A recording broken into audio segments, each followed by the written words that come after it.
Samahan niyo nga ako dito sa aming Biyernes Santo.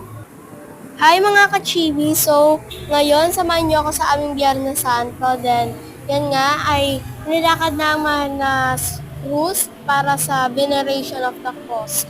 So, yan. Nakatakip pa siya ng pula. Then, yan na, ginagawa na yung pagpaparangal sa cruise na habang nagpapasyon ay, inaawit yung pasyon ay tinatanggal yung tela. No, yan si Father din. Yan yung mga nights na may hawak ng mic and yung babasahin ni Father. So, yan nga. So, as you can see, ginagawa na ang parangal sa cruise. Then, yan ay tinatanggal na yung tela. Lalo ng mahal na poong cruise na banal. Then, ayun, tinanggal na nga. Then, yan. Kasi nalaglag, kaya itinaas yung isang tela nung sa kristal. At, yan. Then, tuloy pa rin ang pagpaparangal sa banal na krus. Then, aawit ulit ng pasyon, then tatanggalin yung tela. Then, sa paggamit ng pagtatanggal ng tela ay kada side ng krus tinatanggal after umawit ng pasyon. Then, tinanggal na ulit yung isa din.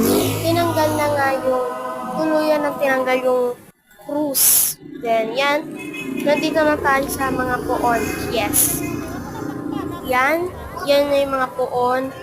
Yan yung mga poon natin na yan yung mga poon na inilalabas dito sa aming parish. No? Yan yung Nazareno, mahal na po si Mayor. Then, yan na yung La Pieta kasi Good Friday. Then, ang San Nicodemo. Then, sa San Pedro. Yes, San Pedro. Santiago ni Zebedeo. At ang unang himala ni Jesus ang kasalan sa Cana. And ang Lahumenta. Then, sumunod ay ang pamamaalam ni Jesus.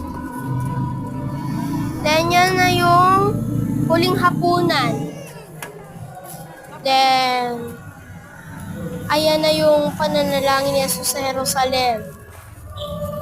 At yan na yung pagtangis ni Jesus sa Jerusalem.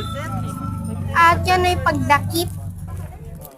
At ang pagampas kay Jesus na nagagagapo sa haliging bato.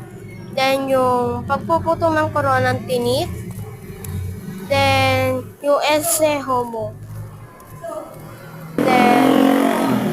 Then